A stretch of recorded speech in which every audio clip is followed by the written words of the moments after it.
A escravidão. Proteção para os escravos hebreus. Quem possuísse um escravo hebreu não poderia tratá-lo como bem entendesse. A Bíblia contém algumas determinações que prescreviam um tratamento mais humano para o escravo hebreu, aos quais não se aplicavam aos estrangeiros. Ela se encontra em Êxodo 21, Levítico 25 e Deuteronômio 15. Ele tinha que ser liberto depois de 6 anos de trabalho. Se ele se casasse durante o tempo em que servia como escravo, poderia permanecer com seu senhor. Se a esposa fosse uma escrava de seu senhor e ele tivesse filho, ao sair ele não poderia levar nem a esposa nem os filhos. Aquele que recebesse como escrava e filha de um hebreu não poderia vendê-la a estrangeiros. Se ela se casasse com o filho do senhor, deveria ser considerada como filha dele. Se um homem se casasse com uma escrava e não desse alimento, roupas e afetos, ele poderia deixá-lo, tornando-se livre. O homem que empobrecesse e vendesse a si mesmo como escravo deveria ser tratado como um empregado assalariado e não como escravo. Nenhum senhor poderia tratar com crueldade seus escravos hebreus. O escravo poderia ser tratado por parentes.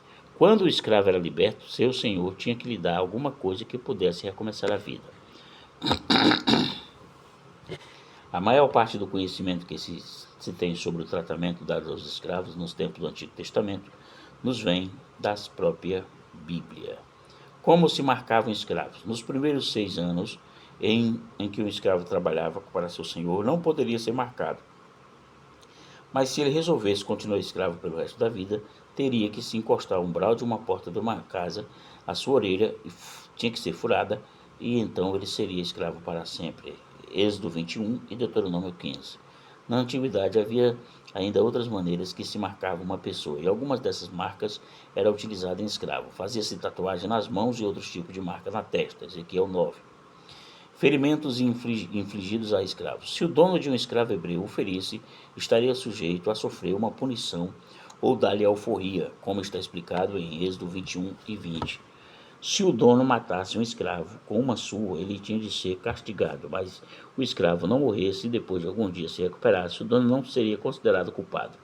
Se o dono batesse no escravo e o cegasse, o escravo poderia ser liberto. Se o escravo perdesse um dente da mesma forma, poderia sair livre. Se um touro ferisse um escravo de um outro homem, o dono do animal tinha de pagar 30 moedas de prata ao dono do escravo. A propriedade de um escravo. Em Israel, um escravo poderia juntar-se até comprar terras. Existiam formas pelas quais ele poderia juntar o suficiente para comprar sua própria alforria, Levíticos 25, 49. O escravo do pai de Saul afirmou possuir um quarto de um ciclo de prata, 1 Samuel 9, 8. Zibra, o escravo de Saul, possuía ele próprio 20 escravos, 2 Samuel 9, 10.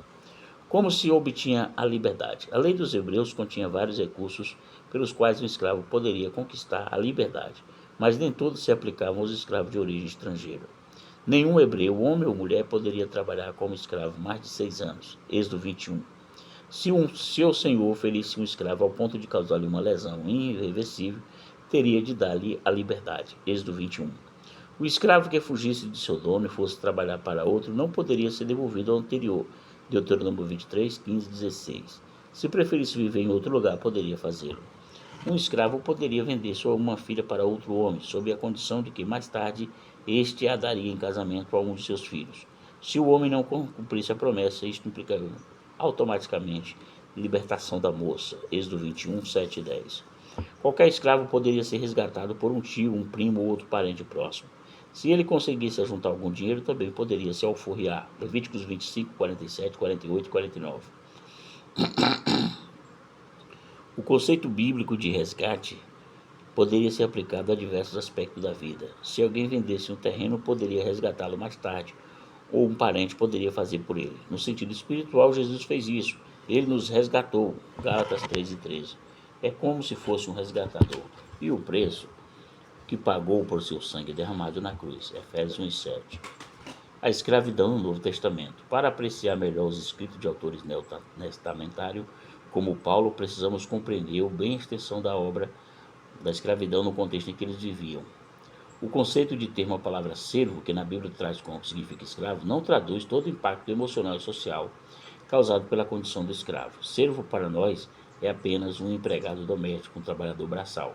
Mas quando Paulo emprega o termo, muitas vezes referia-se ao escravo. O sentido básico da palavra doulos é escravo. com ênfase no aspecto de cativeiro. É possível que Paulo tenha se inspirado na venda de escravos para os deuses que se praticava em Delfos, e da qual nos fala Deisman. Ele descreve o crente como uma pessoa que foi liberta por Cristo, Gálatas 5. Muitas das referências que traz a libertação espiritual se baseiam em conceito relacionado com a escravidão, como a de que os crentes foram comprados por um preço, 1 Coríntios 6 e 7.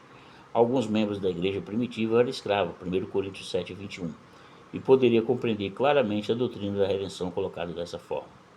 Jerusalém. Nos dias de Jesus Cristo, o tráfico de escravos em Jerusalém era bastante intenso. A cidade possuía um mercado próprio para esse comércio, onde havia um estrado para leilões, e nesse tempo ainda se valiam de escravos judeus.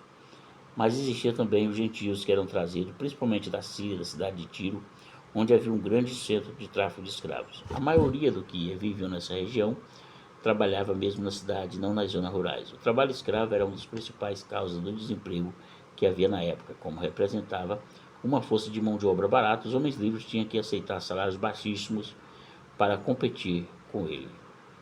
O valor de um escravo gentil era 100 vezes superior ao de um escravo hebreu, pois o gentil era propriedade de seu dono por toda a vida, ao passo que o hebreu só trabalhava por 6 anos no máximo.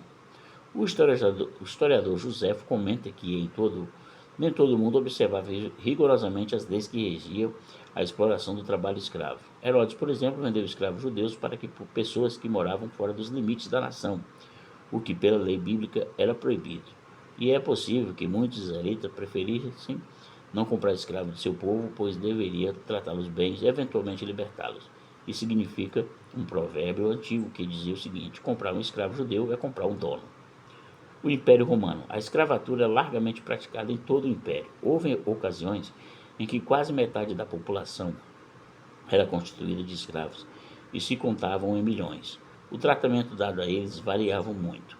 Muitos judeus que, na condição de escravos de Roma, foram transportados para outras regiões, obtiveram liberdade em meio a essa cultura. A igreja que acabara de se formar era constituída de senhores escravos e ex-escravos. Agora, é por isso que alguns dos escritores bíblicos abordam a questão da escravidão. Pedro, por exemplo, foi instruir os escravos que se submetessem ao seu senhor, mesmo que esse fosse cruel e os esbofetasse. 1 Pedro 2, 18 e 25.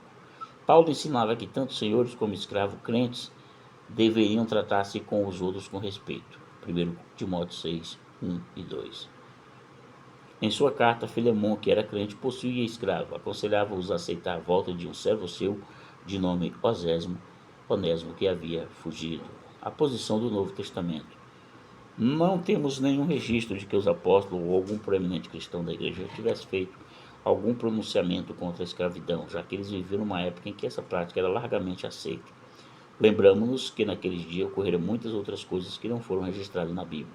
João 20, 30 e 31. Paulo ensinava que se um escravo tivesse oportunidade de obter a liberdade, deveria aproveitá-la. 1 Coríntios 7, 20 e 21. Essa posição do apóstolo no primeiro século não deve ter tomado como modelo para afirmarmos que deveríamos ter tido essa mesma atitude no século passado, nas Américas, em relação aos direitos civis. Ela apenas nos dá uma visão com aquela pequena igreja iniciante procedeu dentro de um contexto que se achava inserida. Se ela existisse em outra época, é possível que Paulo tivesse tido uma atitude diferente. Podemos concluir que os princípios básicos do cristianismo, quando aplicados na prática, inviabilizavam uma situação como a escravidão, pois em Cristo não há liberdade, não há escravo e nem livre. Gálatas 3:28, Colossenses 3:11. Ele ensina que os senhores crentes vejam a seus escravos crentes como irmãos. Filemon 16. Certa vez Jesus disse aos seus discípulos que não chamaria mais de servos, de doulos, de escravos, e sim de amigos. João 15:15. Paulo apresenta tese semelhante ao comparar nosso estado anterior de escravo do medo em Cristo para nos tornarmos filhos de Deus. Romanos 8, 15, 16 e 17.